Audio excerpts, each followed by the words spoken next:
Ashit Sound Dosha, DJ Bapi, Dusha 1 number pole. Weather বলে কণ্ঠ থেকে আওয়াজ বেরোচ্ছে না। সবাই মিলে বলো হরে কৃষ্ণ হরে কৃষ্ণ, আর একটু জোরে হরে কৃষ্ণ হরে কৃষ্ণ হরে কৃষ্ণ হরে কৃষ্ণ কৃষ্ণ কৃষ্ণ কৃষ্ণ কৃষ্ণ হরে হরে হরে হরে রাম হরে রাম রাম রাম হরে হরে। নিতাই গৌর প্রেমানন্দ একবার হরি বল হরি বল। বঞ্চাকল্পতরুভ্যশ্চ কৃপা সিন্ধু ভয়েব চ পতিতানাং পাবনেভ্যো সকল বৈষ্ণবে নমো নমঃ। সবে শ্রোতা বৈষ্ণবে করি নমস্কার সবে পদ ধূলি দেহ মস্তকে মস্তকে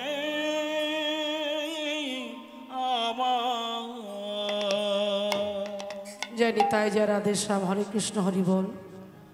সমবেত দূরাগত নিকটস্থ যে সকল সাধুগুরু বৈষ্ণব আজ এই শিমুলতলি হরিসভায় উপনীত হয়েছেন, আমার গৌর হরির কৃপাধন্যা পরম বৈষ্ণব মণ্ডলীগণ, আজকে আপনাদের সকল আশ্রীর আতুল নাগা চরণে রইল এই কীর্তন জগতের অতি কনিষ্ঠা কীর্তনিয়া, কৃষ্ণ প্রেমহীনা, কৃষ্ণ ভক্তিহীনা, কৃষ্ণ মাধুর্যহীনা কীর্তনিয়া সুভদ্রা দাস মণ্ডল ও আমার এই ক্ষুদ্র সম্প্রদায়ের তরফের থেকে সকলার শ্রী রাতুল নাগা চরণে রইল আমার ভুল অর্জিত দণ্ডবাদ প্রণাম।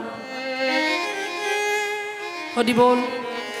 প্রণাম জানাই আমার পিতা মাতার চরণে, প্রণাম জানাই আমার গুরুদেবের চরণে, শিক্ষাগুরু দীক্ষাগুরুর চরণে, অষ্টতর শত শ্রীমদ্ ভক্তি সুন্দর সন্ন্যাসী গোস্বামী মহারাজের চরণে, বাগবাজার গৌড়ীয় মিশন। প্রণাম জানাই এই কমিটির সকল সদস্যবৃন্দের চরণে, যাদের ঐকান্তিক প্রচেষ্টায়, অক্লান্ত প্রচেষ্টায় আজকে এত সুন্দর একটি তিলোত্তমা তারা সুসম্পূর্ণ করতে পেরেছে। ভগবানের নামগুলো কীর্তনের মধ্যে দিয়ে শুরু হয়েছে। আপনাদের মতো ভক্তবৃন্দরা ছুটে এসেছেন, দূর দূরান্ত থেকে এসে বসেছেন। বৈষ্ণবের পদধূলি তাহে মো স্নান কেলি, তর্পণ মোর বৈষ্ণবের নাম।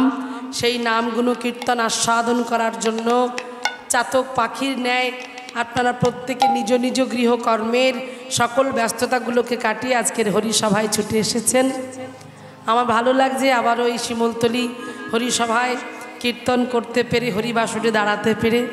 কারণ দেখতে দেখতে অনেকগুলো বছর হয়ে গেল এই হরিসভার সঙ্গে, এই শিমুলতলি হরিসভায় দেখতে দেখতে প্রায় 4-5 বছর মনে হয়ে গেল। হ্যাঁ, তো এই সবই আপনাদের ভালোবাসা, আমার কমিটির দাদা ভাইদের ভালোবাসা, ওনাদের আশীর্বাদ। সেই আশীর্বাদ মাথায় নিয়েই তো আজকে এই জায়গায় পৌঁছাতে পেরেছি বাবা, সব আপনাদের কৃপা। তো যাই হোক, কিছুক্ষণ আগে যে দুর্যোগ, যে বৃষ্টি হলো, জানবেন মন খারাপের কোনো কারণই নেই। ভগবান যেটা করে জানবেন সবটাই মঙ্গলের জন্য। ভগবান যেটা করবে জানতে হবে যে সবটাই মঙ্গলের জন্য, অমঙ্গলের জন্য উনি কিছুই করবেন না, সবই তার কৃপা।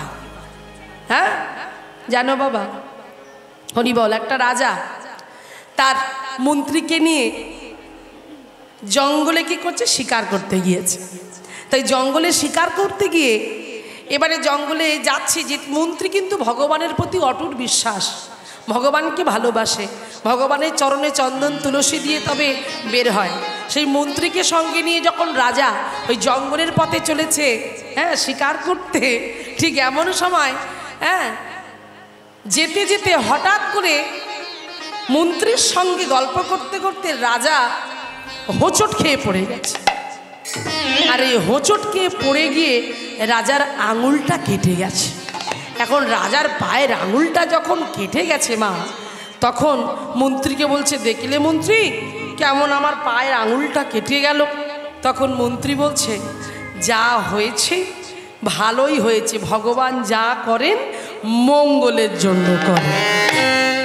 এখন যেই বলেছে ভগবান যা করেন মঙ্গলের জন্য, বলে হ্যাঁ আমার পা কেটে রক্ত পড়ছে আর তুমি কিনা বলছো ভগবান যা করে মঙ্গলের জন্য, আমার এই কষ্ট হচ্ছে, আমার এই ব্যথা হচ্ছে, তুমি বলছো কিনা ভগবান যা করে মঙ্গলের জন্য। বলে হ্যাঁ মহারাজ, ভগবান জানবেন যা করবেন এর পিছনে নিশ্চয়ই একটা কারণ আছে, নিশ্চয়ই কোনো মঙ্গলজনক সূচনা আপনাকে, বার্তা আপনাকে দিচ্ছে, এটা জানবেন। এই কথা শুনে রাজা কোরা বন্দি কর এক্ষুনি কারাগারে বন্দি কর, আমার ক্ষতি হয়েছে আর বলছে ভগবান যা করে মঙ্গলের জন্য। চিন্তা করে দেখুন বাবা, এইবারে মন্ত্রীকে তো বন্দি করে দিল, আর এদিকে রাজা একা একাই শিকার করছে, আর এই শিকার করতে করতে করতে করতে এমন সময় ধরা পড়ে গেল শিকারীদের হাতে। হ্যাঁ শিকারীদের হাতে ধরা পড়ে গেছে। দেখছি কয়েকজন শিকারী এসেছে যারা মানুষকে নিয়ে যায়, যারা মানুষকে গিয়ে বলি দেয়। হ্যাঁ এবার যখন তাদের হাতে ধরা পড়ে গেছে, রাজাকে ধরে মুখে বেঁধে চোখে বেঁধে নিয়ে গেছে কোথায়, তাদের দলের যে সর্দার, সেই সর্দারের সামনে নিয়ে গেছে। আজ মা কালীর পূজা হচ্ছে না, আজকে নরবলি দেওয়া হবে। এইবার দেখুন, এবার রাজাকে যখন ধরে নিয়ে গিয়েছে, রাজাকে ধরে নিয়ে গিয়ে কি করলো, ওই যে যুব কাষ্ঠ আছে না, ওই কাষ্ঠের মধ্যে মাথাটা দিয়ে দিয়েছে। এবারে বলি হবে মায়ের সামনে। বলছে মা আজ তোর পরম সৌভাগ্য, দেখ আজকে তোর সামনে নরবলি হবে, বড় আনন্দের খবর আজকে। এই বলে রাজাকে চোখে বেঁধে যখন সেই যুব কাষ্ঠে মাথাটা রেখেছে, গলায় কাটবে বলে দাঁড়িয়েছে, ঠিক এমন সময় সর্দারজি বলছে দাঁড়াও দাঁড়াও দাঁড়াও, যাকে ধরে নিয়ে এসেছে তার কোথাও খুঁত আছে কি দেখতে হবে না, যেন কোথাও খুঁত না থাকে। যদি কোনো জায়গায় কোনো কাটাকুটি থাকে তাহলে কিন্তু তাকে বলি দেওয়া সম্ভব নয়। যেই কথা বললেন, এইবারে দেখছে যে রাজার কোনো শরীরে কোনো অঙ্গেতে কোনো কাটাকুটির দাগ আছে কিনা। ওই দেখতে দেখতে দেখতে দেখতে হঠাৎ করে দেখলো যে রাজার ওই পায়ের আঙুলটা কাটা, সেই আঙুল কেটে রক্ত পড়ছে। সেই ক্ষতটা দেখে বলছে সর্দারজি সম্ভব নয়, মায়ের সামনে থেকে এই যে বলি দেওয়ার জন্য এনেছিলাম, একে তো বলি দেওয়া যাবে না। বলে কেন গো কি হলো? বলে রাজার যে পায়ের আঙুল কাটা। এই ছেড়ে দাও ছেড়ে দাও ছেড়ে দাও ছেড়ে দাও ছেড়ে দাও। সঙ্গে সঙ্গে রাজাকে ছেড়ে দিল। এইবার দেখুন, তখনই রাজা যখন হন্তদন্ত হয়ে ভয় পেয়ে গিয়ে একা জঙ্গলের পথ দিয়ে ফিরছে, ফিরতে ফিরতে মনে হলো তবে মন্ত্রী তো ঠিকই বলেছিল, মন্ত্রী তো ঠিকই বলেছিল, ভগবান যা করেন মঙ্গলের জন্য করেন। আজকে যদি রাজার পায়ে অতটুকু কাটা না থাকতো, রাজা তো আজকে বলেই হয়ে যেত, রাজার প্রাণটা থাকতো। তাহলে ভগবানের ইশারায় যা হয়, গাছের একটা শুকনো পাতাও যদি খসে পড়ে জানতে হবে সেটা আমার গোবিন্দের ইশারায়, গোবিন্দের কৃপায়। তাই আজকে রাজার যখন চৈতন্য হলো, রাজা ছুটে গিয়ে কারাগার থেকে মন্ত্রীকে জড়িয়ে ধরেছে। মন্ত্রী সত্যি ভগবান যা করে মঙ্গলের জন্য। তো এই কথাটা বলার কারণ হলো, এই যে বৃষ্টি হলো, আমার কমিটি দাদা ভাইদেরও ক্ষণিকের জন্য হলেও মনটা খারাপ, সত্যি খারাপেরই কথা। এত কষ্ট করে, এত ভিক্ষা করে, হ্যাঁ তারা এত দিন ধরে পরিকল্পনা করেছে শিমলতলি হরিসভায় ভক্তের সমাবেশ হবে, ভক্তদের চরণধুলি পড়বে, কীর্তনীয়ারা কীর্তন পরিবেশন করবে, আনন্দের হাট বসবে, হ্যাঁ হরিবাসরে আজ সাধুর মেলা হবে। তো এই পরিস্থিতিতে যদি বৃষ্টি হয় তাহলে প্রত্যেকের মন তো ভেঙে যায়। কিন্তু দেখুন ভগবান যা করে মঙ্গলের জন্য, যা হয় হোক।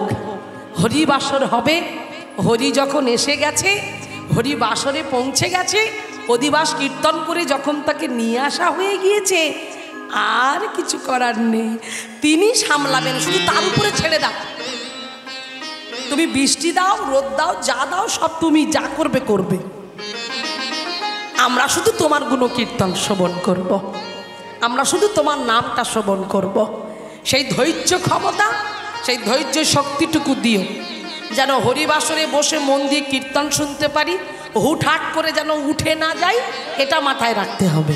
যে যখন মনে হব ওই আসনটা ছেড়ে উঠে চলে যাব, আবার এসে বসবো, এটা করলে কিন্তু হবে না। মনস্থির করুন, মহারাজ পরীক্ষিতের মতো মনস্থির করুন।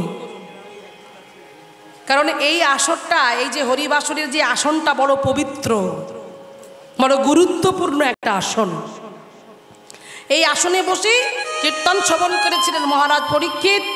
তাই সবার চরণে ধরে অনুরোধ, জেনে হোক না জেনে হোক, ভক্তিতে হোক অভক্তিতে হোক, জ্ঞানে হোক অজ্ঞানে হোক, এই আসনটি সম্মান করবেন, কথা কম বলার চেষ্টা করবেন। কারণ রাস্তাটা সামনে, তো এখান থেকে বহু মানুষ যাতায়াত করবে। তাই যতটা পারবেন সমতা বজায় রাখবেন। বুঝবেন বিষয়টা কিন্তু কীর্তন, কীর্তন হচ্ছে ভাব, কীর্তন হচ্ছে অনুরাগ, কীর্তন হচ্ছে চোখের জল। তাই কীর্তনটাকে কীর্তনের মতো সম্মান জানাবেন। এই সোনার জায়গাটা সোনার মতো ব্যবহার করবেন, রূপো কিংবা কাঁসার মতো নয়। তাই সবার রাতুল রাঙা চরণে প্রণাম জানিয়ে শুরু করব আমাদের হরিকথা, কৃষ্ণ কথা। তবে হ্যাঁ, আমরা প্রত্যেকে ছুটে এসেছি। আমাদের যে ভিতরের জ্বালা, ভিতরের যে যন্ত্রণা, ভিতরের যে কষ্ট, আমরা জ্ঞানন্ধ কামন্ধ জীব, এই সংসারের মায়া বিপাকে পড়ে, আমরা আষ্টে পৃষ্ঠে বাধা পড়ে আমরা আসল জনকে চিনতে ভুলে গেছি, ভগবানের কাছে আমরা যেতে ভুলে গেছি। কি করে যাব? তোমার আমার ভিতরে যদি ময়লা হয়ে থাকে, আবর্জনা হয়ে থাকে, যে ময়লা পরিষ্কার করবে, সেই ময়লা পরিষ্কার করার লোকটাকে যদি তুমি আমি না ডাকতে পারি, তাহলে ভিতরের ময়লাটা পরিষ্কার হবে কি করে? তাহলে কোন ময়লা, কোন ভিতর? ঘরের ভিতর, ঘরের বাহির না, এই দেহ ঘর। এই দেহ ঘরের কথা বলছে, ভিতরে বড় ময়লা। আর সেই ময়লা পড়ে আছে বলেই তো আমাদের চলাফেরাগুলো ভুল হয়ে যাচ্ছে, আমাদের গতিটা ঠিক নেই, আমাদের লক্ষ্য ঠিক নেই, আমাদের লক্ষ্য স্থির নেই, আমাদের চঞ্চল মস্তিষ্ক। যদি ভিতর পরিষ্কার থাকতো তাহলে আমরা নত হয়ে থাকতাম, কিন্তু ভিতর আমাদের পরিষ্কার নেই। সেই জন্যই তো মহাপ্রভু বলে গেলেন, তার সঙ্গে আর একজন যুক্ত করলেন, বলিব জগৎকে শিক্ষা দিল। হ্যাঁ, মহাপ্রভু বলে গেল ময়লা পড়ে গেছে, আর সেই ময়লা দূর করতে হবে। চেত দর্পণ মার্জনং ভব মহাদাবাগ্নি নির্বা প্রাণাম শ্রে কৈরব চন্দ্রিকা বিতরণং বিদ্যাবধূ জীবনম। চেত দর্পণ মার্জনং, আমাদের প্রত্যেকের চিত্তরূপ, এই যে চিত্তরূপ দর্পণ হৃদয়, এই যে চিত্ত মানে হৃদয়, এই হৃদয়টাকে আয়নার সঙ্গে তুলনা করেছে। আয়নায় যেমন ময়লা পড়লে আয়নার সামনে দাঁড়িয়ে স্বরূপটা নিয়ে যদি তুমি দেখার চেষ্টা করো, তোমাকে দেখতে যাও, তুমি হয়তো দেখতে পাবে, কিন্তু পরিষ্কার দেখতে পাবে না, আবঝা আবঝা দেখতে পাবে। তাই বললেন, আয়নায় ধুলো ময়লা পড়লে যেমন তাকে পরিষ্কার করতে গেলে শুদ্ধ বস্ত্র লাগে, সেই বস্ত্র দিয়েও যদি না হয় একটু জলের ছিটে দিয়ে মুছলে ভালো করে পরিষ্কার হয়ে যায়, ঠিক তদ্রূপ আমাদের প্রত্যেকের চিত্ত, প্রত্যেকের হৃদয় রূপ দর্পণ আয়নায় বড় ময়লা পড়েছে। সেই ময়লা দূর না করা পর্যন্ত কখনো কোনো দিন তুমি ভালো পথে হাঁটতে পারবে না। চলতে চলতে বারবার হোঁচট খাবে, কারণ তোমার লক্ষ্যটা স্থির নেই। সেই জন্যই তো বললেন, আহা প্রভু, আমি শুনেছি তুমি নাকি ভক্তের ভগবান, শুনেছি তোমার যারা সন্তান হয় সেই সন্তানের চলাফেরা যদি ভুল হয়ে যায় তুমি নাকি সংশোধন করে দাও, তার পথটাকে ঠিক করে দাও। তবে তুমি দিচ্ছ না কেন? এসো না, এসো না। আর সেই জন্যই তো হরিবাসরে বসা মায়েরা, হরিবাসরে আসা মায়েরা, একমাত্র হরিসভাই পারে, একমাত্র হরিবাসরেই পারে সংস্কার করতে, হৃদয়ে মার্জন করতে। কারণ কীর্তনে বাবা কিছু হোক বা না হোক, একটা কথা জানবেন, হয়তো কীর্তন শুনলে আপনি ডাক্তার হবেন না, মাস্টার হবেন না, উকিল হবেন না, ব্যারিস্টার হবেন না, জজ হবেন না, ডাকাত হবেন না, চোর হবেন না। তাহলে কি হব? বলছে এই কীর্তন শুনলে কিছু হোক বা না হোক, একজন ভিতর থেকে শুদ্ধ পবিত্র প্রেমিক মনের মানুষ হয়ে ওঠা যায়। এই কীর্তনে এমন গুণ আছে। আর সেই জন্যই তো রজনীকান্ত সেন লিখলেন, তুমি নির্মল কর মঙ্গল করে মলিন মর্ম মুছায় তুমি নির্মল করো মঙ্গল করে মলিন মর মুছায় তব পুণ্য কিরণ নিয়ে যাক মা কালিমা ঘুচায়ে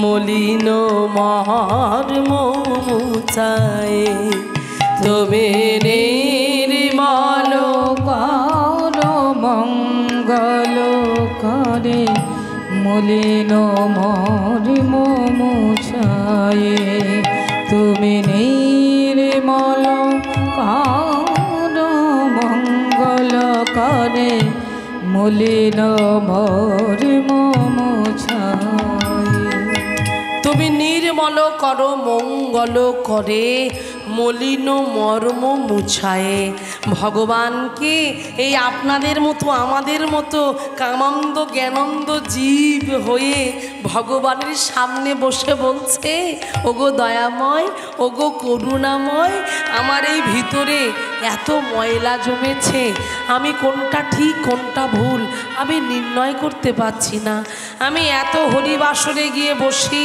এত কীর্তন শুনি কি করলে আমার মনটা স্থির হবে কি করলে আমার চাঞ্চল্যতাটা দূরে চলে যাবে কি করলে তোমার প্রতি আমার টান হবে তোমাকে ভালোবাসতে পারবো তোমার কথা শুনতে পারবো তোমার দেখানো পথে হাঁটতে পারবো আমি বুঝতে পারছি না শুনেছি তুমি নাকি করুণাময় শুনেছি তুমি নাকি দয়াময় শুনেছি তুমি নাকি প্রেমময় তবে পারো না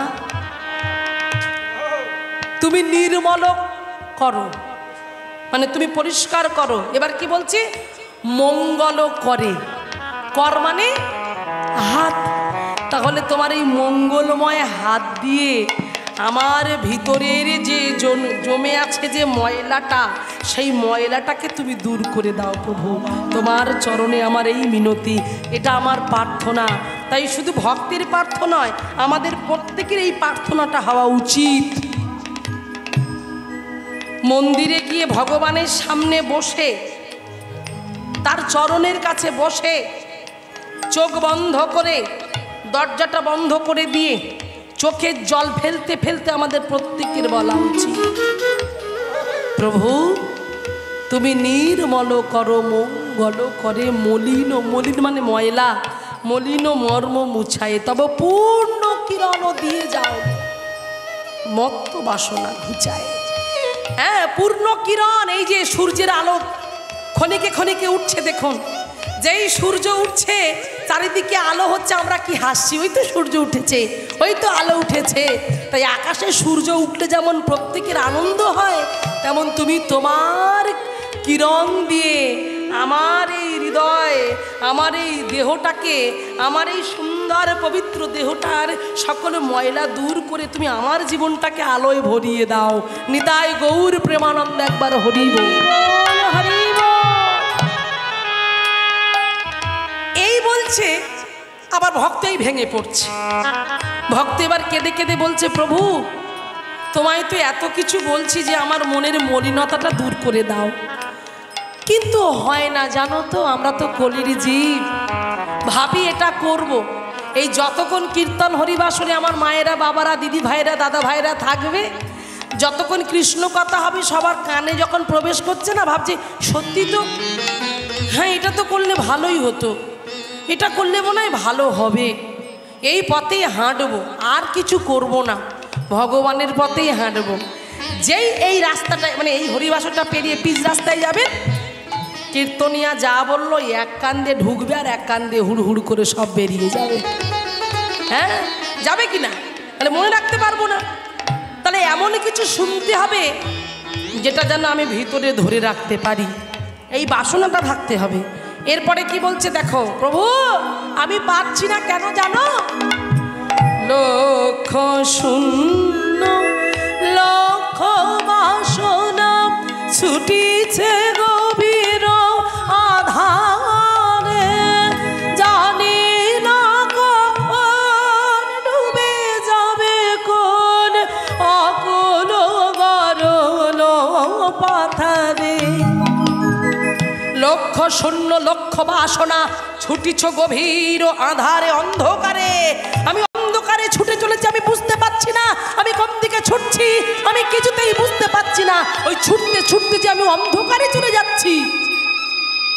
কৃপাময় তুমি কোথায়, তুমি কোথায়? দেখো লক্ষ শূন্য লক্ষ বাসনা, লক্ষ শূন্য লক্ষ হয় মধ্যাহ্নশয় কিয়, লক্ষ মানে সংখ্যা, আর লক্ষ হয় মধ্যাহ্নশয় কিয় জফালা, লক্ষ মানে দৃষ্টি, আমার দেখা। আমার লক্ষ্যটা ঠিক নেই, আমি কি করব বুঝে উঠতে পারছি না, তাই আমি অন্ধকারে চলে যাচ্ছি। আমি শুনেছি তুমি বিশ্ব বিপদ হন্তা আছো দাঁড়াই রুধিয়া পন্থা, তবু সে চরণ তলে নিয়ে সমর মহৎ বাসনা ঘুচায়, মলিন মর্ম মুছায়।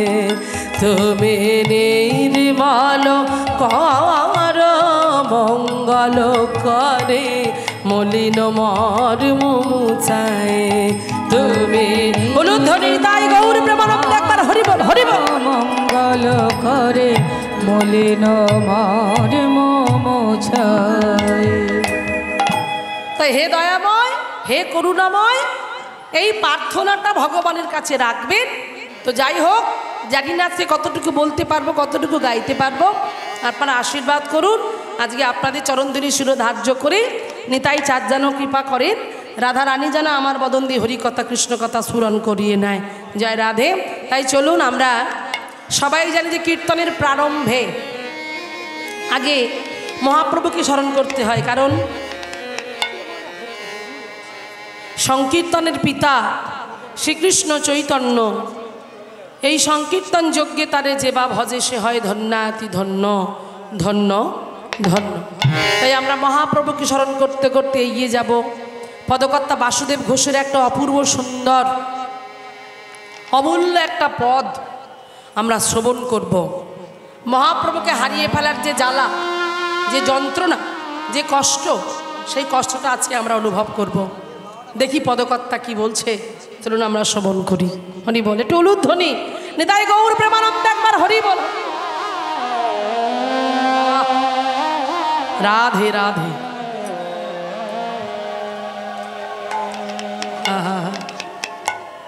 বেশ বেশ অপূর্ব সুন্দর একটা পদাবলী, চলুন আমরা শ্রবণ করি।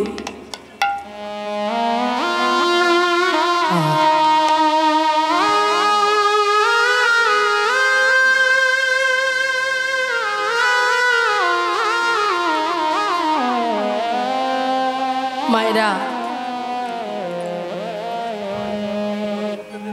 যে মহাপ্রভু জগতের জন্য নিজেকে বিলিয়ে দিয়ে গেলেন, যিনি সত্যযুগের নারায়ণ, ত্রেতা যুগে প্রভু শ্রী রামচন্দ্র, দাপর যুগে ভগবান শ্রী কৃষ্ণচন্দ্র, আজকে কলিযুগে সেই ভগবান কাঙালের ভগবান হয়ে নিজে জগৎকে জানিয়ে দিয়ে গেলেন আপনি আচরি ধর্ম জীবের শিখায়, নিজে না শিখালে ধর্ম শেখানো না যায়। নিজে আচরণ করে জগৎকে জানিয়ে দিয়ে গেল তোমরাও আচরণ শেখো। বৈষ্ণব জগতে যে কটা কাজের কথা তিনি বলে গেলেন, নিজেকে দৈন্যতার সঙ্গে দৈন্যতা প্রকাশ করো, দৈন্যতার সঙ্গে নিজে এগিয়ে যেও। ভগবানের ভজন করতে গেলে দৈন্যতার সঙ্গে ভগবানকে ডাকতে হয়, আকুলতা থাকতে হবে, প্রেম থাকতে হবে, প্রীতি থাকতে হবে, এই ভাব থাকতে হবে। এমন ভালোবাসা না থাকলে ভগবানকে পাওয়া যায় না। তো চলুন আজ আমরা শ্রবণ করবো এমনই একটি সুন্দর পদ। পদকর্তা বাসুদেব ঘোষ, জানবেন মায়েরা, এই হরিবাসরে যত পদাবলী শ্রবণ করবেন অনেক রকমের তো হ্যাঁ, কীর্তন এখন উঠেছে, অনেক রকমের কীর্তন আমরা শুনছি। তো একটা কথা জানবেন, হরি বল বাবা,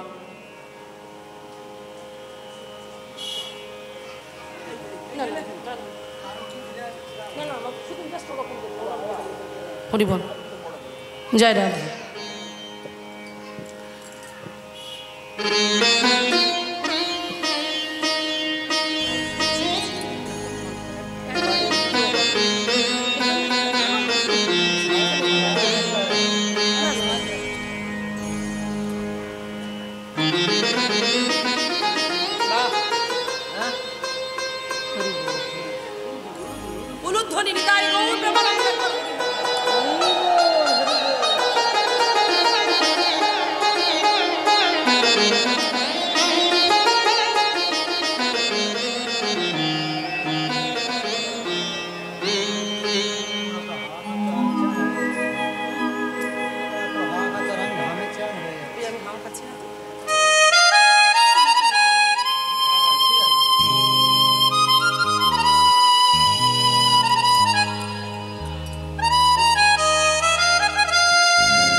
কি অপূর্ব সুন্দর পথ দেখুন।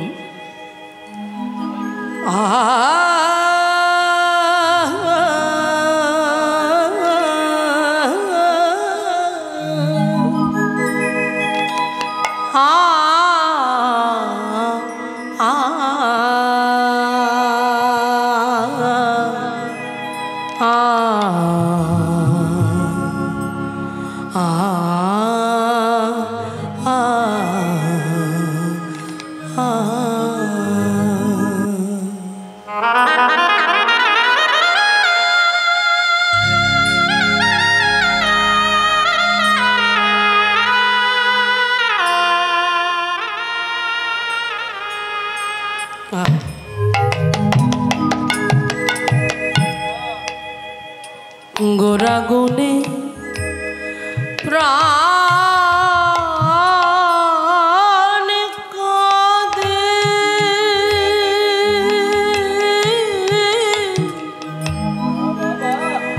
আমি কি বোধি করিব, গৌরাঙ্গ গুণে নিধি কোথা গেলে পাব, গোরাগুনি প্রাণ কাঁদে,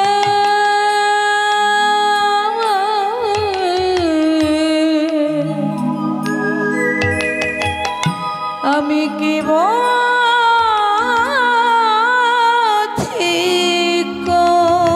করিব, আমার গৌরাঙ্গ গুণে নিধি, আমি কোথা গেলে পাব, কে আর করিবে দয়া,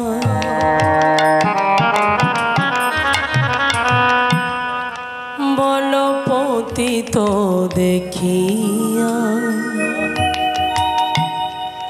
দুর্লভ হরি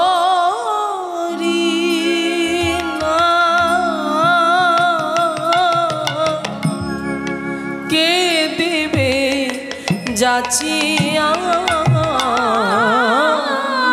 কে আর করিবে দয়া,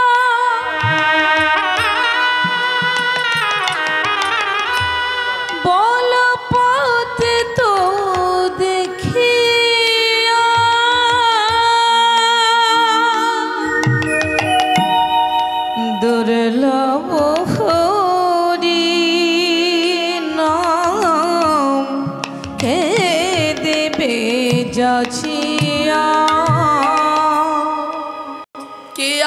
করিবে দয়া পতিত দেখিয়া। দুর্লভ হরি নামে বলতে পারো কে দেবে যাচিয়া। পদকর্তা বাসুদেব ঘোষ কেঁদে কেঁদে বলছে, গোড়াগুনে প্রাণ কাঁদে, কি বুদ্ধি করিব। গৌরাঙ্গ গুণের নিধি বলতে পারো আমি কোথায় গেলে পাবো? কোথায় গেলে আমার গৌরাঙ্গ গুণের নিধিকে আমি খুঁজে পাবো? তোমরা বলে দাও। তোমরা জানো যদি আমাকে বলে দাও কোথায় গেলে আমি আমার গৌর গুণ নিধিকে ফিরে পাবো, তোমরা বলে দাও। এই যে আক্ষেপ, এই যে অনুরাগ, এই আক্ষেপ না থাকলে তো পাওয়া যাবে না ভগবানকে।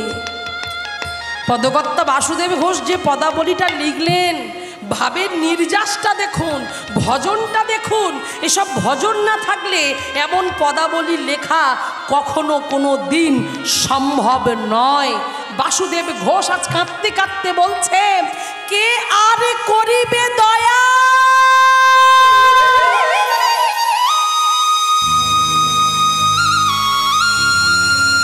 পতিত দেখিয়া কে দয়া করবে? পতিতকে দেখতে পেলে কে ছুটে গিয়ে কোল দেবে বলতে পারো? কে দয়া করবে?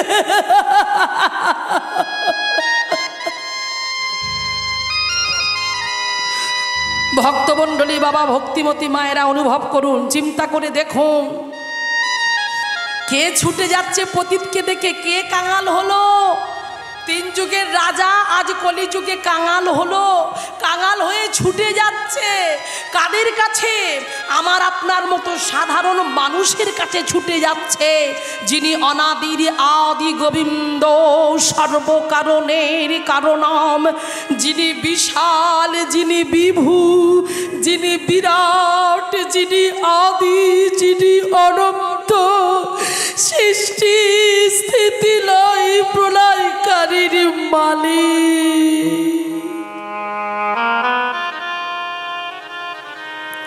আজকে তিনি ছুটে যাচ্ছে,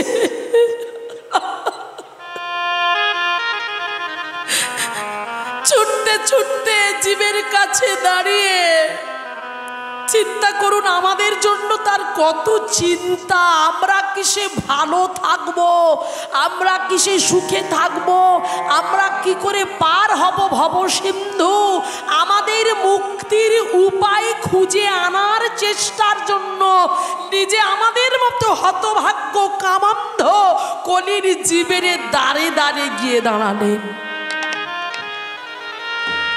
আর আমরা কি করছি? আমরা কতটুকু তার জন্য সময় দিতে পারছি? হ্যাঁ, ভগবানের জন্য আমরা কতটা চোখের জল ফেলতে পারছি? কৃষ্ণ ভজনের দেহটা পেয়ে, হরি ভজনের দেহটা পেয়ে আমার হরি ভজন হলো না, কৃষ্ণ ভজনও হলো না। আমি এ কথা কুকথা, পরের কথা, তার কথা বলতে বলতে আমার সময়টা চলে গেল।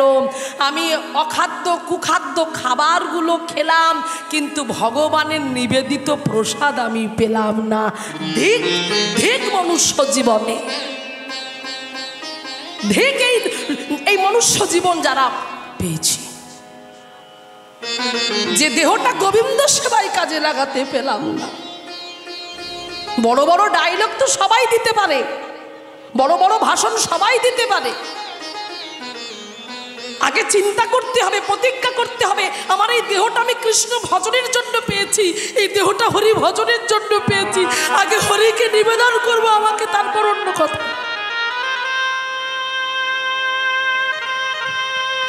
ভগবান অর্জুনকে বলছে যে আমাকে দিয়ে না পায় সে যে চোরের অন্ন পায়। আমরা চোর, প্রত্যেকে চোর, আমরা প্রত্যেকে চোর। নিজেরা কত কিছু খাচ্ছি, কিন্তু ভগবানের কাছে গিয়ে নিবেদন করে প্রসাদ পাবার মতো যোগ্যতা এখনো আমাদের তৈরি হলো না। তাই এখন থেকে চেষ্টা করতে হবে বাবা, এখন থেকে অনুভব করতে হবে চিন্তাধারাগুলো একটু উন্নত করুন। এখন তো কত উন্নত হয়েছে দেখুন। মহাকাশ থেকে এই যে মেয়েটা ফিরলো 9 মাস পরে, কি নাম জানো, সুনীতি কি একটা যেন, হ্যাঁ। তাহলে চিন্তা করে দেখুন, মহাকাশ থেকে 9 মাস সেইখানে থাকার পর আজকে ফিরছে। এই আজকেই দেখছিলাম সে সঙ্গে করে আবার শ্রীমদ্ ভগবত গীতা নিয়ে গিয়েছিল নাকি। তাহলে ভগবানের প্রতি অটুট বিশ্বাস নিয়ে 9 মাস একটা মেয়ে তার পরিবারের বাবা মা আত্মীয় পরিজন সবাইকে ছেড়ে ওই মহাকাশে, যেখানে ভালো করে দাঁড়ানো যায় না, খাবার পর্যন্ত উড়ে চলে যাচ্ছে, সেখানে পা দিয়ে দাঁড়াতে পারছে না, নিজে পর্যন্ত উঠছে, চুলগুলো উড়ে যাচ্ছে। চিন্তা করে দেখুন, সেই মহাকাশে 9 মাস ছিল। ভগবানকে সঙ্গে নিয়ে গিয়েছিল যে কেউ থাক না থাক আমার ভগবান আমার সঙ্গে আছে। শুধু মুখেই আমরা বলি ভগবান ভগবান, মুখেই এই হরিবাসরে এসে বসছি, এই হরিবাসরে জায়গা দখল করে বসছি, কিন্তু হরিবাসরে বসে প্রতিজ্ঞা করতে হবে যেন আমার জীবনে পরিবর্তন ঘটে, আমিও যেন আমার দেহটাকে সমস্ত কিছু থেকে আসক্তিহীন হয়ে, সমস্ত কিছু থেকে দূরে সরিয়ে রেখে আমি যেন আমার গোবিন্দ সেবায় নিজের দেহটাকে দান করতে পারি। এই ভাবনাটা যদি আমাদের অন্তরে না আসে, মানুষ আর পশুর মধ্যে কোনো তফাৎ থাকবে না। কারণ আমরাও খাই, পশুরাও খায়, আমরাও ঘুমাই, পশুরাও ঘুমায়। কলির জীবের সন্তান সন্ততি হয়, পশুরও সন্তান সন্ততি হয়। তারাও সকালবেলা খাদ্যের জন্য বেরিয়ে যায়, আবার সন্ধেবেলা ফেরি। ঠিক তেমন আমরাও যাই সকালবেলা, আবার সন্ধেবেলা ফিরে আসি। পার্থক্য কোথায়? পার্থক্য একটা জায়গায়। ভগবান বললেন এই যে মনুষ্য দেহটা হচ্ছে দুর্লভ দেহ, যেটা চাইলেও আর পরবর্তীকালে পাবে না। কারণ তুমি তোমার যে গুণগুলো ভগবান দিয়েছে পশুকে, সেই গুণ কোনটা দেয়নি জানো? তুমি নয়ন জলে বক্ষ ভাসিয়ে এই যে বদন দিয়েছে, বলবার বদন, হরিবল হরিবল আমার গৌর বলে, নিতাই গৌর প্রেমানন্দ একবার হরিবল বলে তুমি চিৎকার করে কাঁদতে পারবে, কিন্তু পশুরা পারবে না, পশুদের ক্ষমতা নেই। এত কিছু শুনেও যদি আমাদের চেতন না হয়, তাহলে জীবন শুধু ধিক্কারের জীবন। তাই তো মহাপ্রভু আজকে নিজের সংসার ছেড়ে, নবীনা যৌবনা সুন্দর স্ত্রীকে ছেড়ে, 60 বছরের বৃদ্ধা মাকে ত্যাগ করে আমাদের মতো হতভাগ্য কলির জীবের মুক্তির জন্য নিজে ভগবান হয়ে জীবের দ্বারে গিয়ে দাঁড়ালো।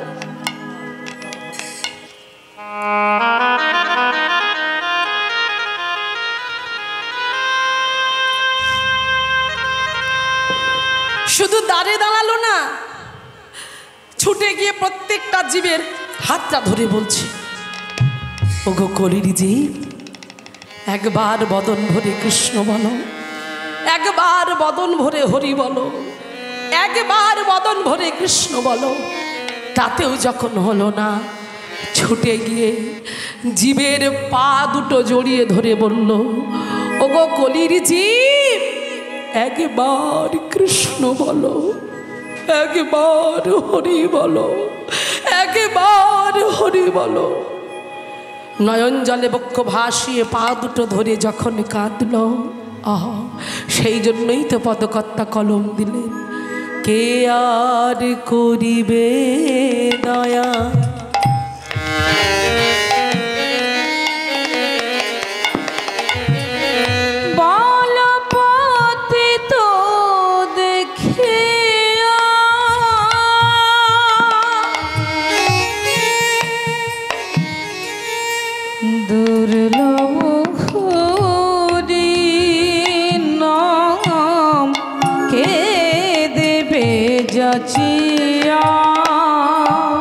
বলো যে সে দেখে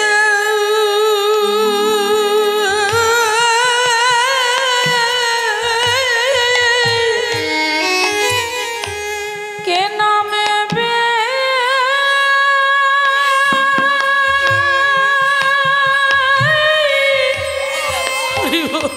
নামে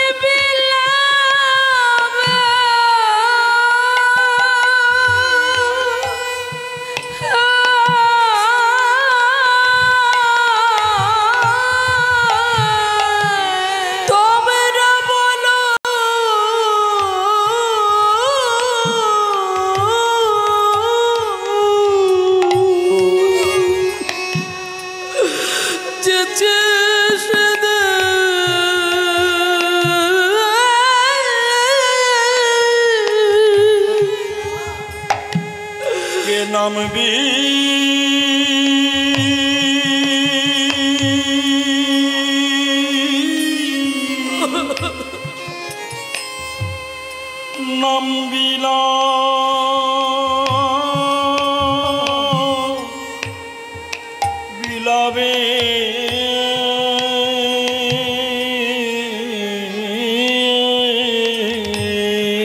জীবের হাতে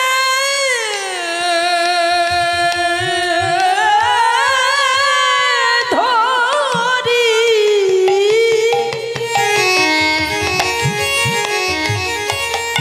আরে পায়ে পড়ে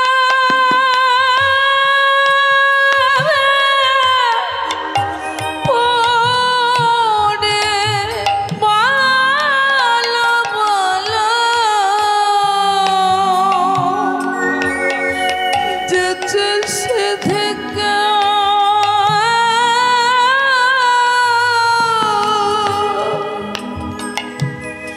কে নামে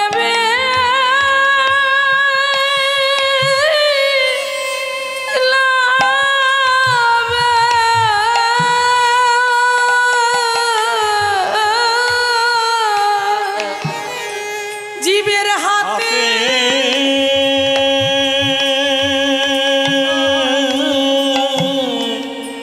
ধরে আর পায়ে ধরে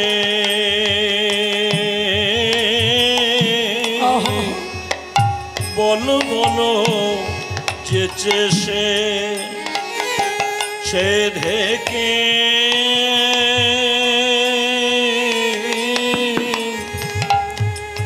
নামবি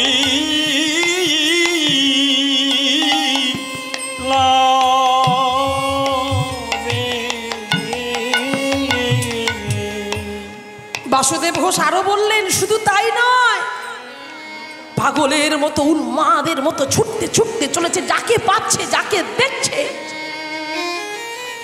তাই পদকর্তা আরো লিখলেন তার ভাবের খাতায় কলম দিয়ে, আক্ষেপ করতে করতে ক্ষেপ করতে করতে চোখে জল নিয়ে চিৎকার করে বললেন, অকিঞ্চন দেখি গে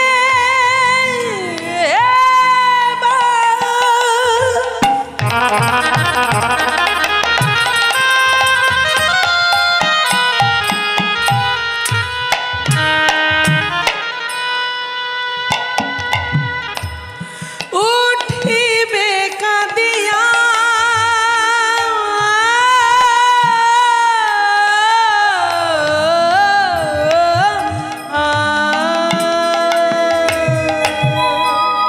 অকিঞ্চন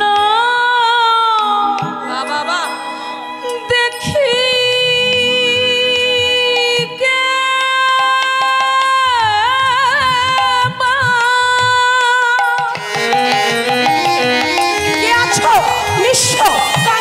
ভিখারি আমার কাছে এসো, আমি তোমাদের কোল দেব। উঠিবে কাঁদিয়া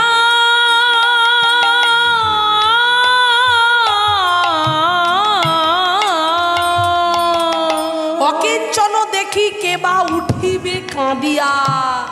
একমাত্র মহাপ্রভু ছাড়া এমন কর্ম কাউকে করতে দেখিনি যে অকিঞ্চন দেখলে কেঁদে উঠত, ভিখারিকে দেখলে জড়িয়ে ধরত। ময়লা বসন পড়ে আছে, কোনো বিচার নেই যে আমাদের মধ্যে যে ভেদাভেদ, না না ও ময়লা কাপড় পরে আছে, ওর গায়ের কাছে যাওয়া যায় না, এত দুর্গন্ধ। কিন্তু মহাপ্রভু তা করলো না। মহাপ্রভুর উদ্দেশ্য হলো জীবকে উদ্ধার করা। সে যে অবস্থাতেই থাক না কেন, তাকে কৃপা করা আমার কর্তব্য। তাই মহাপ্রভু ছুটতে ছুটতে গিয়ে ওই নিঃস্ব কাঙাল গরিবকে বুকের মাঝখানে জড়িয়ে ধরে একবার হরি বলো, একবার কৃষ্ণ বলো, একবার হরি বলো, লুদ্ধরি তাই গৌর প্রবরম একবার হরি বল। গোরা বিনে তাই তো কেঁদে কেঁদে বলছে নয়ন জলে বক্ষ ভাসিয়ে, সেই প্রাণের গোড়াকে কোথায় গেলে পাবো, কোথায় গেলে পাবো? তোমরা কি জানো আমার গৌর হরি কোথায় আছে? বলো না। গোরা বিনা শূন্য হইল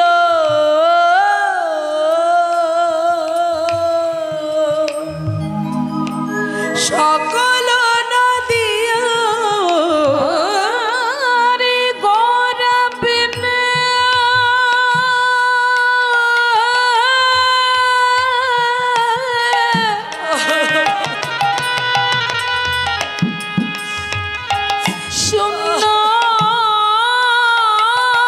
হইল সকল দুদিয়া। এই পদকর্তা কাঁদছে আর বলছে, বাসুদেব গো সে বলে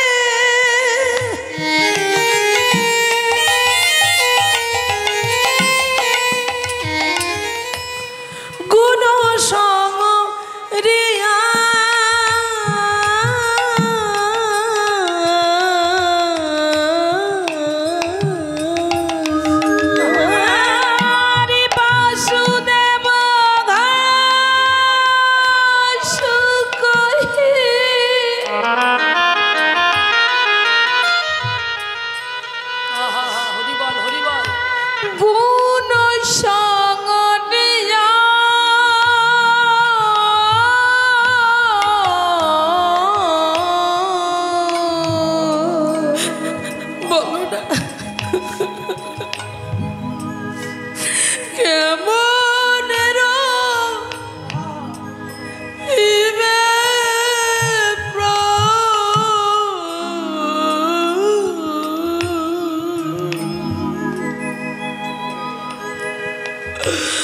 আমার গোরা না দেখিয়া হৃদয় গৌরী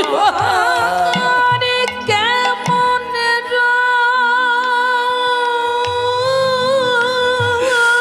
গৌর হরি তুমি কোথায় রহিবে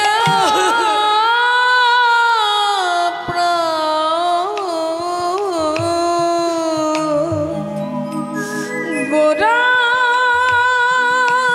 না দেখিয়া বলো বলো কোথায় গেলে আমি গোয়া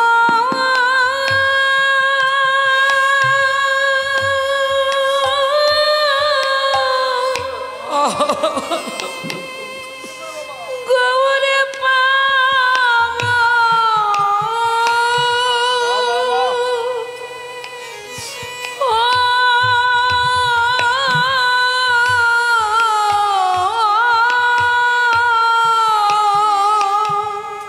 একবার বলো বলো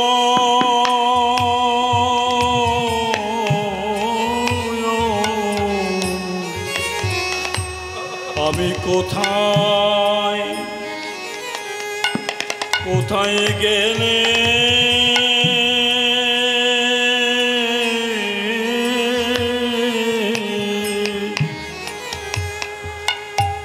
গগু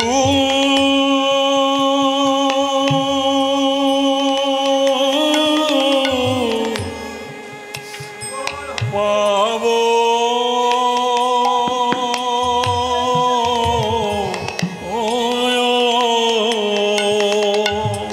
তোমরা জানো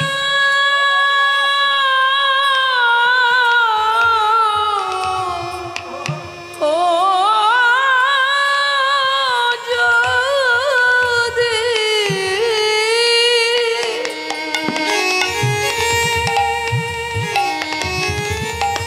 যদি বলে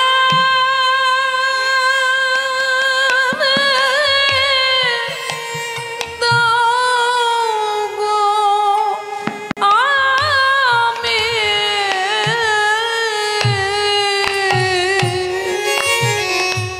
বলো কোথায় গেলে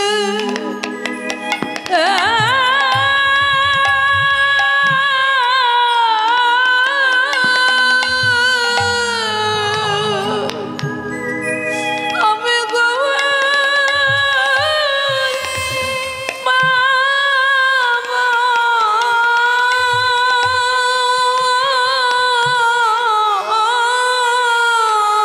আমি গৌর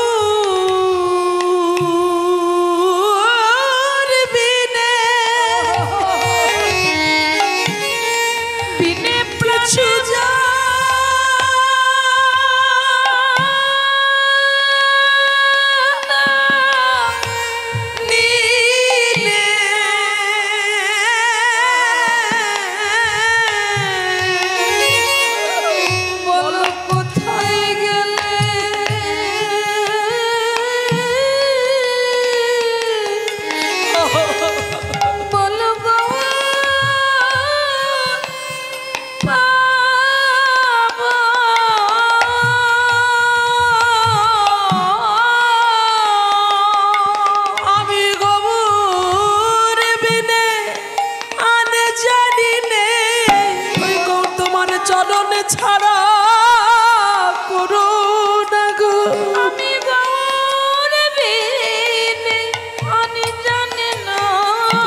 আমি গৌর বিনে আর জানি আমার ওই চরণে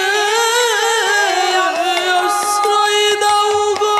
গৌর বিনে আর জানি না। তুমি কত পতি উদ্ধারিলে, গৌর বিনে আর জানি না। ওগো আমি পতিত রইলাম পড়ে, গৌর বিনে আমি জানি না। একবার ধন এসে আমায় টেনে উলুত ধরি, গৌর বিনে আমি জানি না। এবার চরণে ছাড়া করো না হে। গৌর বিনে আমি জানি না। আমি ওই চরণে পাবার এই অভিলাষী, আমি চরণে ছাড়া করো নাহি। একবার কৃপা করে আশ্রয় দাও হে। চরণে ছাড়া করো না গো। কৃপা করে আশ্রয় দাও হে। করে আশ্রয় দাও হে। আমি গৌর বিনে আমি জানি না। কেমনে রহিবে প্রাণ গোরা না দেখিয়া,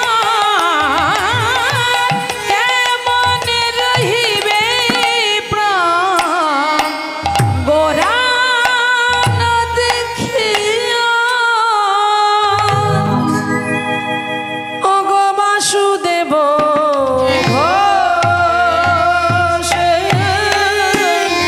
কহে গুণ সগা আদিয়া রে।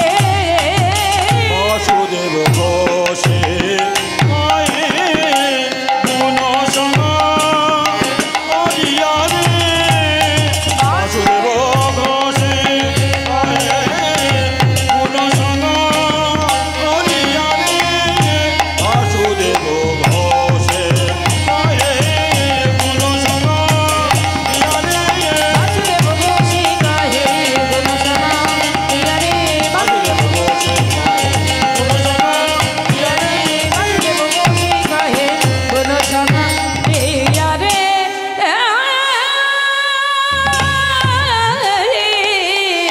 ওগো বাসুদেব ঘোষে কহে।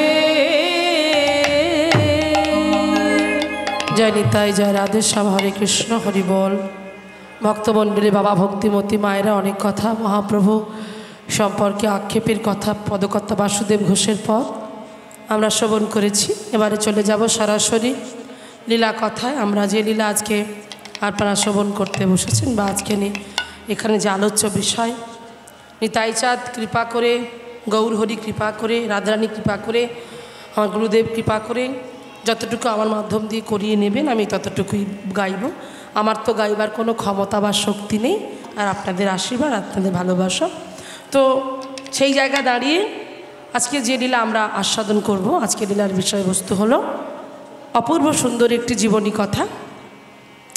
রামচন্দ্র কবিরাজের অপূর্ব সুন্দর একটি জীবনী কথা, আমরা ভক্ত চরিত্র আজ আমরা শ্রবণ করব। দেখুন, এখানে দেখিয়েছে গুরু ভক্তি। তুমি যাই করো না কেন, আগে তোমাকে গুরু চরণ আশ্রয় করতে হবে। গুরু চরণ যেজন আশ্রয় না করবে সে কোনোদিন ভব পারে এপার থেকে ওপারে কোনোদিন সে যেতে পারবে না। কারণ আমাদের প্রত্যেককে ফিরতে হবে, আর ফিরতে গেলে একটা মাধ্যম থাকতে হবে। সে মাধ্যমটা হচ্ছে গুরুদেব, যিনি আমাদের দেখিয়ে দেবে রাস্তা। জীবেরও নিস্তারও লাগি নন্দসুত হরি, নন্দসুত হরি ভুবনে প্রকাশ হলেন গুরু রূপ ধরি। তাহলে জীবের নিস্তার লাগি নন্দসুত হরি, ভুবনে প্রকাশ হলেন গুরু রূপ ধরি। সেই গুরু চরণ আশ্রয় যে জন করতে পারবে সেই পাবে আমার প্রাণ গোবিন্দ। কোথায় গেলে ভগবানকে পাওয়া যায়, ভগবানের সন্ধান দিতে কে পারবে? একমাত্র গুরুদেব। তাই গুরুদেবের চরণ আশ্রয় করতে হবে। যেমন করে আশ্রয় করেছিলেন নাছাড় বান্দা, গুরুদেবও দেবে না আর শিষ্যও শুনবে না। হ্যাঁ, কে বলুন তো, ভেবে দেখুন তো। গুরুদেব চায় না যে আমি শিষ্য করবো, কারণ শিষ্য করলে সারা জীবন তার কাছে আমাকে কৃতজ্ঞ থাকতে হবে। সে আমার এটা করবে, ওটা করবে, সেটা করবে, আমার কিছু করতে দেবে না, সে সব সেবা করবে। তাহলে আমি কি করব? তাই তিনি কখনোই চাইনি জীবনে কাউকে কোনো শিষ্যত্বে বরণ করবেন। একটু মনে করে ভাবুন, একটু চিন্তা করে দেখুন আমি কার কথা বলতে চাইছি। হ্যাঁ, তিনি আর অন্য কেউ নাম, তিনি হলেন নরোত্তম দাস ঠাকুর। ছোট করে বলি, ভালো লাগবে। যে নরোত্তম দাস ঠাকুর লোকনাথ গোস্বামীকে গুরু বলে প্রথম থেকেই ভেবে নিয়েছিলেন যে লোকনাথ গোস্বামী আমার গুরুদেব, কিন্তু লোকনাথ গোস্বামী কোনোদিনই চাইতেন না যে আমার কোনো শিষ্য থাকুক। আগে বলে দিয়েছি যে সেবার ভার সব নিয়ে নেবে, তাহলে আমি চিরকৃতজ্ঞ হয়ে থাকবো, আমি এটা করতে পারবো না। কিন্তু লোকনাথ গোস্বামী যখন বললেন যে আমি তোমাকে শিষ্য করব না, নরোত্তম চিন্তা করছে আপনি আমার গুরুদেব, আর আপনাকে যখন একবার গুরু বলে বরণ করে হৃদয় সিংহাসনে জায়গা দিয়েছি, আর আমি কাউকে তো গুরু বলে মানতেই পারবো না, দীক্ষা আমি আপনার কাছ থেকেই নেবো, নইলে সারা জীবন এমনই থাকবো। রাজার ছেলে, ভেবে দেখুন আমা, বুঝতে পারছেন? রাজার ছেলে, রাজার ছেলে হয়ে আজকে জীবনে কত বড় ত্যাগ করলেন। আর আমরা দীক্ষা তো নিচ্ছি বটে, এখন অনেক রকম পদ্ধতি কায়দা কানুন, হ্যাঁ, ফোনে ফোনেও দীক্ষা হয়ে যায়। আমার দেহ শুদ্ধি নয়, আমি আমিষ খেয়ে আছি, জোর করে আরে দীক্ষা দিয়ে দিচ্ছি, আরে আমি নিরামিষ খাইনি রে, বলে আরে দীক্ষাটা নিয়ে পরে যা হবে হবে, ওটা দীক্ষা বলে না। আগে আপনি জানুন, আপনি বুঝুন, আপনি গুরুদেবকে পরীক্ষা করুন। আপনার যদি মনে হয় এটা আমি এনাকে গুরু বলবো, আমি ওনার চরণ আশ্রয় করব, ওনার সঙ্গ করুন, ওনার সঙ্গে ঘুরতে থাকুন, বুঝুন, 1 বছর 2 বছর আগে ঘুরুন, তবে তো বুঝবেন এনার কাছ থেকে আমি দীক্ষা নেবো কিনা। কারণ যিনি গুরুদেব হবেন তিনি হবেন কৃষ্ণ তত্ত্ববেত্তা,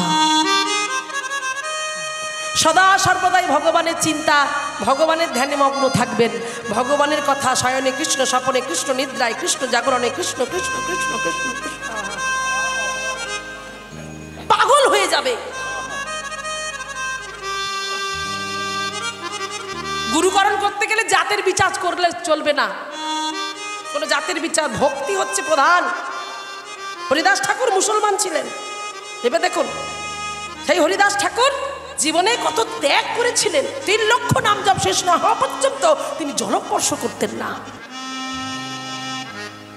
তো ভেবে দেখুন তো, তিনি কতজনকে এই নামে নাম দিয়েছিলেন, তার এই নামে কত মানুষ পাগল হয়েছিলেন। বেনাপনে তিনি সবাইকে পাগল করেছিল, এমনকি লক্ষ হীরার মতো পতিতাকে তিনি উদ্ধার করেছিলেন, করেননি? তাহলে চিন্তা করে দেখুন। সেই জন্য বলছে যে যদি আমাদের ভাবনাটা শুদ্ধ থাকে, ভাবনা পবিত্র থাকে, তাহলে অনায়াসে আমি সব কিছু করতে পারবো। সেই জন্য গুরু নির্বাচন আপনি করবেন। আপনার যদি মনে হয় আমি ওনাকে গুরু বলে আমি সুখ পাচ্ছি, আমার আনন্দ লাগছে, আমার ভিতরটা ভালো লাগছে, আমার ভিতরে যে জমা দুঃখ, সেই দুঃখটা চলে যাচ্ছে, ওই মানুষটার সান্নিধ্য লাভ করুন, তাকে গুরু করুন। যেখানে গেলে আপনি শান্তির সন্ধান পাবেন, তাকে গুরু করুন। রাধে। তাই দেখুন, সেই লোকনাথ গোস্বামীকে ভেবেছিলেন নরোত্তম দাস ঠাকুর যে আমি গুরুকরণ করব ওনাকেই, কিন্তু নরোত্তম দাস ঠাকুরের কথা মানতে পারল না লোকনাথ গোস্বামী। তাই নরোত্তম চিন্তা করলেন কি এমন কার্য করলে আমি গুরুদেবের কাছে কাছে যেতে পারবো। প্রতিদিন সকালবেলা করে দেখতেন গুরুদেব প্রতিদিন মন্দির মার্জন করতেন, বাগান থেকে ফুল তুলে নিয়ে এসে ভগবানের জন্য সুন্দর করে মালা রচনা করে ভগবানের গলায় পরিয়ে দিতেন, ভগবানের জন্য ফল আমান্য করে ভগবানকে সেবা দিতেন, নিজের রন্ধনশালায় গিয়ে রন্ধন করে ভগবানকে সেবা দিতেন। সেইগুলো নরোত্তম দেখলেন, অনুভব করলেন যে গুরুদেব যা যা কাজ করে সেই কাজে সব আমি করব।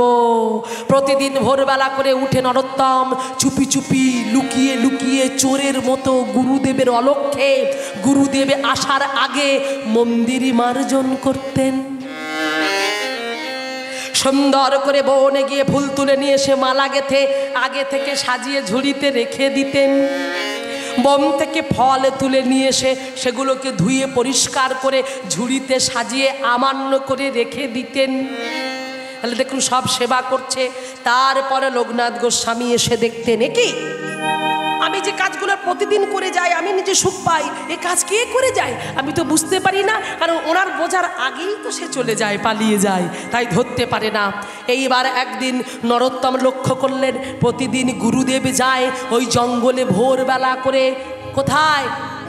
যে জঙ্গলে বসে তিনি মলত্যাগ করতেন, প্রতিদিন সেই জায়গাটা যখন তিনি উঠে আসতেন, মলত্যাগ করে যখন উঠে আসতেন, কখনো কখনো বয়স হয়ে গেছে তো কখনো কখনো ভুলবশত ওই মলের উপরে পা পড়ে যেত, আবার স্নান করত, আবার আসতে গিয়ে আবার পা পড়ে যেত, ঠান্ডার সময় 3-4 বার করে স্নান করত। এটা তিনি সহ্য করতে পারেননি নরোত্তম। নরোত্তম মনে মনে চিন্তা করলেন, না না, আমি গুরুদেবকে এই কার্য করতে দেব না। তাই গুরুদেব যে জায়গায় বসে মলত্যাগ করেন আমি প্রতিদিন ওই জায়গাটা পরিষ্কার করব। ভক্তমণ্ডলী, বাবা ভক্তিমতী মায়েরা কি দিয়ে পরিষ্কার করতেন জানেন? আমরা তো গুরুদেব কেমন আছে একবার ফোন করে জিজ্ঞাসা পর্যন্ত করি না। গুরুদেব কোথায় আছেন, কেমন আছেন, শরীর ভালো আছে কিনা খোঁজই নিই না। আজকে নরোত্তম দাস ঠাকুর রাজার ছেলে হয়ে এতটুকু ঘৃণা নেই, কোনো ঝাড়ু দিয়ে নয় গো মা, কোনো পাতা দিয়ে নয়, গুরুদেব যে জায়গায় বসে মলত্যাগ করতেন করে তিনি চলে যেতেন, গুরুদেব চলে যাবার পর রাজার ছেলে একমাত্র পুত্র সন্তান নরোত্তম দাস ঠাকুর প্রতিদিন ওই জায়গাটায় ওই মলটাকে নিজের হাতে করে তুলে ফেলে দিতে।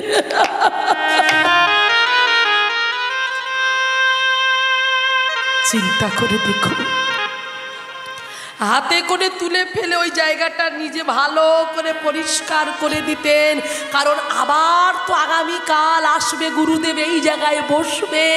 প্রতিদিন গুরুদেবে আসে বসে, তিনি চিন্তা করেন এই জায়গাটা আমি যদি প্রতিদিন মলত্যাগ করি তাহলে এই জায়গাটা পরিষ্কার হয় কি করে, তবে কি কেউ আমার অলক্ষ্যে এসে এই জায়গায় পরিষ্কার করে দিয়ে যায়? আজ আমাকে দেখতে হবে। এই বলে গুরুদেব আমার ওত পেতে আছে। পরের দিন ভোরবেলা তিনি ওই একই জায়গায় বসে মলত্যাগ করে চলে যাবার নাম করে গাছের আড়ালে গিয়ে লুকিয়ে রইলেন। আর ঠিক এমন সময় নরোত্তম ভাবছে গুরুদেব মনে হয় চলে গেছে, বুঝতে পারবে না।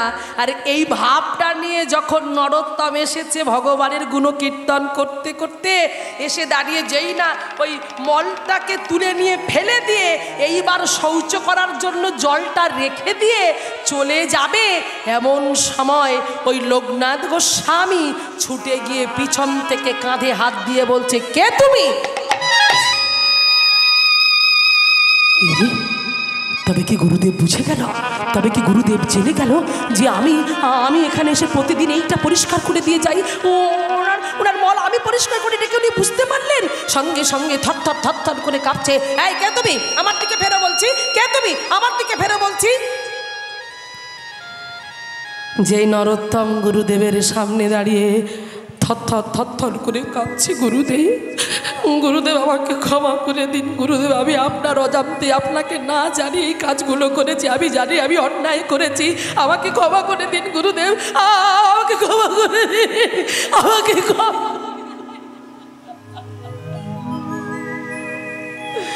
চরণটা যখন জড়িয়ে ধরে এমন করে কাঁদছে, গুরুদেবের চোখে জল ছুটে গিয়ে নরোত্তমকে জড়িয়ে ধরেছে। নরোত্তম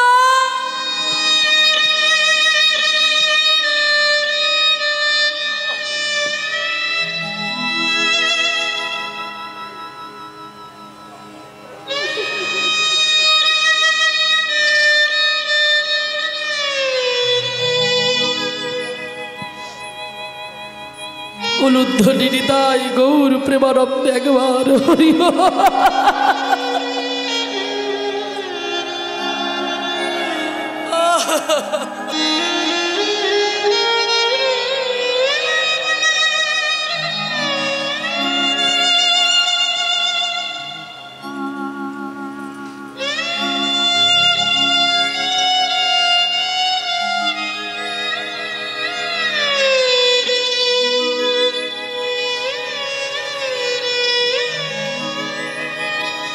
নরোত্তম, তুমি, আমি তোমাকে শিষ্যত্বে বরণ করব না বলে তাড়িয়ে দিয়েছিলাম।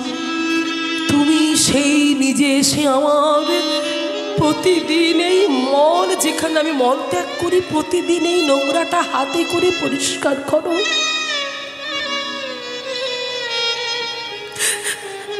আমি ধন্য, আমি তোমার মতো শিষ্য করতে চাই। হ্যাঁ হ্যাঁ, তোমাকে আমি শিষ্যত্বে বরণ করতে চাই। তোমাকে যদি আমি শিষ্য না করি, মহাপ্রভু আমায় ক্ষমা করবেন না। দেখো, গুরুদেবের চরণটাকে জড়িয়ে ধরে কাঁদছি। গুরুদেব, তোমার ওই চরণ থেকে আমাকে বঞ্চিত করো না। ওই রাতুল রাঙা চরণে আমাকে আশ্রয় দিও। ওই চরণটা ধরে যেন আমি এপার থেকে ওপারে যেতে পারি। গুরু তোমার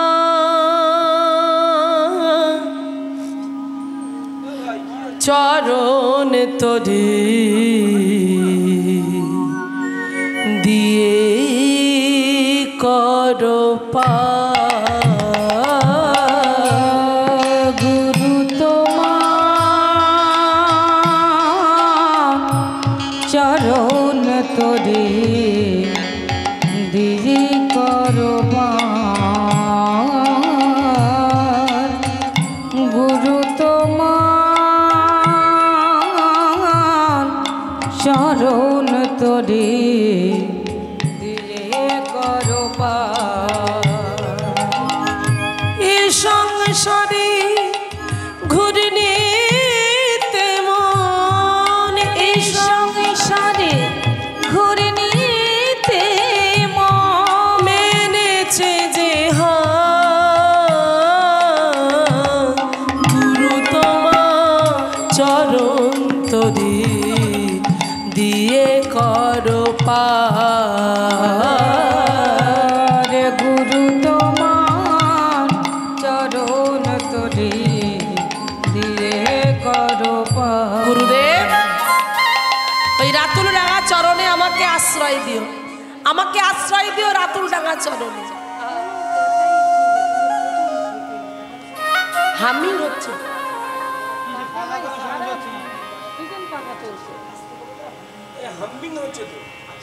হরি বল হরি বল, আসতে হামিংটা একটু কমিয়ে চলো। মায়ায় গড়ায় পৃথিবী, খেলি মায়া খেলা।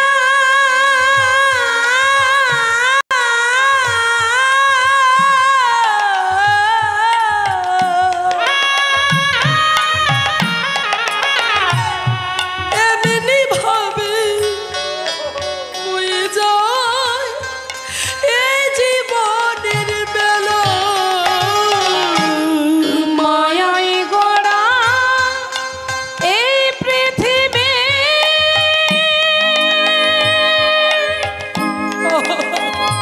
খেলি মায়ার খেলা। গুরুদেব, পার করো গুরুদেব। এমনি ভাবে বয়ে যাবে এই জীবনের বেলা। শূন্য নাই তো আমার ছোলাই, পূর্ণ নাই গো আমার ছোলা। গুরুদেব, আমার ভজন নেই, আমার সাধন নেই, কেমন ভজন করতে হয় আমি জানি না। তাই তোমার চরণে আশ্রয় নিয়েছি, তুমি আমাকে বুঝিয়ে দাও, জানিয়ে দাও কেমন ভাবে আমি ভজন সাধন করব। আমার ঝোলায় সব শূন্য, আমার ঝোলায় কিছুই নাই, তোমার কাছে এসে ঝোলা আমার পূর্ণ হবে। তাই বলছে পূর্ণ নাই গো আমার ছোলাই, পূর্ণ নাই গো আমার ছোলাই। কি হবে উপায়, গুরু তোমার চরণ তোরে দিয়ে করো পার। গুরু তোমার হৃদয় গৌরী প্রেমানন্দ একবার হরি বল হরি বল।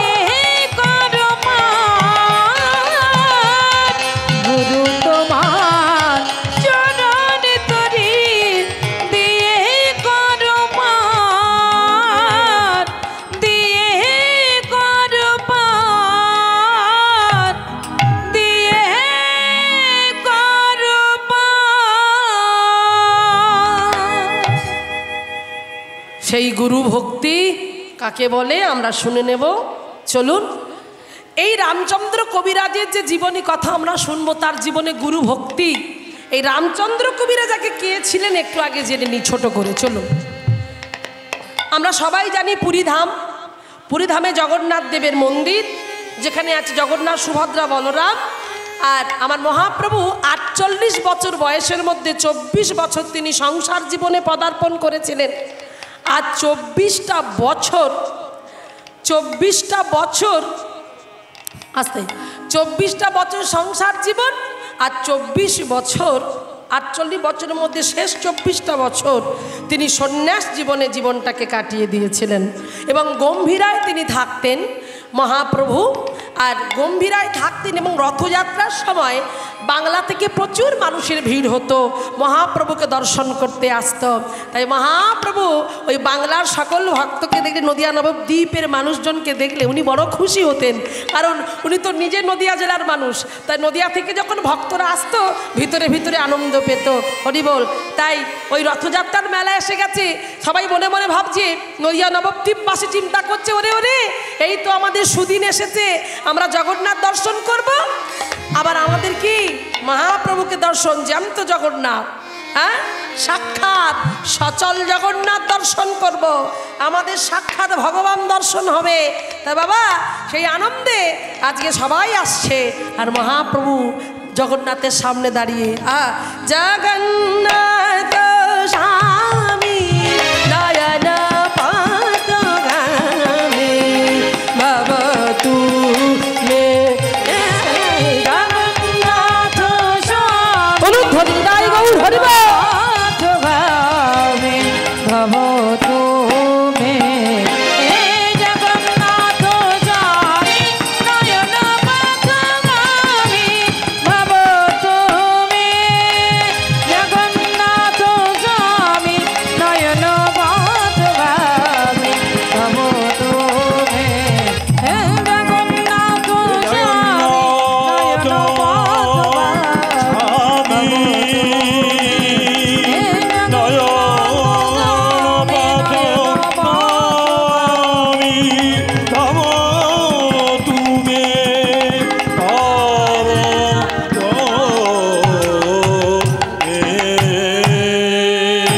বলিয়ে জগন্নাথ বলভদ্র সুভদ্রা কি জয়, জগন্নাথ বলভদ্র সুভদ্রা কি জয়, জগন্নাথ বলভদ্র সুভদ্রা কি জয়। এইবার দেখুন নদিয়া নবদ্বীপ থেকে যখন সবাই আসছে, এমন কি হলো, কি তুমি এখানে এসেছো কেন? না না আপনাদের বলছি না, মহাপ্রভু বলছেন পুরীধামে নদিয়া নবদ্বীপ থেকে অত মানুষ এসেছে, কাউকে কিছু বলল না, কিন্তু একজনকে ডেকে বলল, হাত বাড়িয়ে দেখিয়ে আঙুলটা দেখিয়ে বলল, তুমি কেন এসেছো, তুমি চলে যাও। ভক্তমণ্ডলী বাবা আমার ভক্তিমতী মায়েরা কাকে ডেকে বলল গো? অগণিত ভক্তের মাঝখানে একজনকেই ডেকে বলছে, শোনো শোনো, তুমি কেন এসেছো, তুমি চলে যাও, তুমি চলে যাও। কাকে বলছে শুনবেন, আপনারাও আঁতকে উঠবেন, আপনারাও চমকে উঠবেন। কাকে কথাটি বললেন? তিনি আর অন্য কেউ নন, যার চরণ না ধরলে গৌর চরণ পাওয়া যাবে না। তিনি কে? নিতাই মোর জীবন ধন, নিতাই মোর জাতি। এই সেই পদাবলী লোচন দাস ঠাকুরের বিখ্যাত একটি পদ, অপূর্ব সুন্দর পদ, নিতাই চাঁদকে নিয়ে। আপনাদের আশীর্বাদে, আপনাদের কৃপায় সৌভাগ্য হয়েছে আমার আকাশ আর চ্যানেলে আমি এই গানটা গিয়েছিলাম। এই তো অনুষ্ঠানটা হয়ে গেল, টিভিতে দেখালো আকাশ আর চ্যানেলে, আমার মতো অধমাকে দেখানো হয়েছে, এবং সেই টিভির পর্দায় আমি এই গানটা গেয়েছি। এবং অনেকগুলো পদাবলী, 4টে এপিসোড ছিল, সেই 4টে এপিসোডে এই গানটাও ছিল প্রধান। তবে আমি জানি না, আমি শুনছি এই গানটা এই পদাবলী নিতাই চাঁদের পদাবলী মানুষের কাছে পৌঁছাচ্ছে এবং মানুষ শুনছে, আপ্লুত হচ্ছে। এবং আমি যে বাগবাজার গৌড়ীয় মিশন থেকে আশ্রিত হয়েছি, বিভিন্ন মঠ মন্দির থেকে ফোন করছে। এটা আমার কাছে অনেক বড় পাওয়া যে আজকের এই পদাবলী কীর্তন সবাই শুনছে এবং তারাও আনন্দ পাচ্ছে, তারা আপ্লুত হচ্ছে। এবং শুধু তাই নয়, যিনি বিচারকের আসনে বসেছিলেন, আপনারা সবাই যারা গান বাজনা করেন নিশ্চয়ই চিনবেন, জোজো ছিলেন। তো দেখুন, সেই জোজো ম্যাম যখন সামনে বসে বিচার করছিলেন, আমরা ভাবছিলাম কীর্তনে কি বিচার করবে। আমি তো গাইছি কীর্তন, আরও সবাই ছিল, 18 জন প্রতিযোগী ছিল, যেখানে বাংলা, হিন্দি, ওয়েস্টার্ন, বাউল সব রকম ছিল, ফোক ছিল, সুফি ছিল, সব রকমের গান ছিল। সেখান থেকে যে 18 জনের মধ্যে থেকে 10 জনের মধ্যে থেকে 7 জন থেকে 5 জন থেকে কীর্তন যে চ্যাম্পিয়ন হবে, কীর্তন যে 1 নম্বরে স্থান পাবে, এটা আমি আশা করতে পারিনি। তো আপনাদের আশীর্বাদ, আপনাদের কৃপা, আপনাদের ভালোবাসায় আজকের এই সেই পদাবলী, যে পদাবলী শ্রবণ করেছিলেন ওখানে সমস্ত অডিয়েন্স এবং বিচারক যিনি ছিলেন, শুনে খুব খুশি হয়েছিলেন। তো যাই হোক, আজকে সেই অপূর্ব সুন্দর পত্রী আবার এখানে গাওয়ার আমি চেষ্টা করছি। আপনারা মন দিয়ে শ্রবণ করবেন যে লোচনদাস ঠাকুর জগৎকে কি শিক্ষা দিল, জগৎকে কি জানিয়ে দিয়ে গেলেন। বৈষ্ণব পদাবলীর যে কত গুণ, বৈষ্ণব পদাবলীর যে কি আকর্ষণ শক্তি, এই পদাবলী যদি গাওয়া হয় বাবা, দেখবেন আর অন্য কোনো আউট কথা বলতে লাগবে না। ভক্তিবিনোদ ঠাকুর, লোচন দাস ঠাকুর, নরোত্তম দাস ঠাকুর, গোবিন্দ দাস ঠাকুর, বাসুদেব ঘোষ, পদকর্তা এত পদ লিখে গেছে।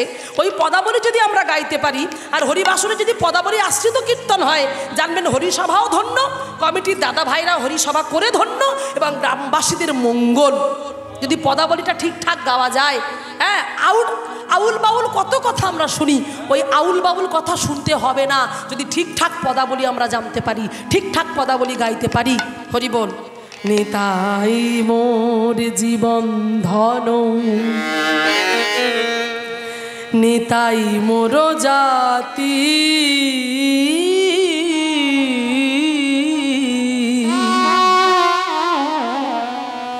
নিতাই বিহনে মোর আর নাহি গো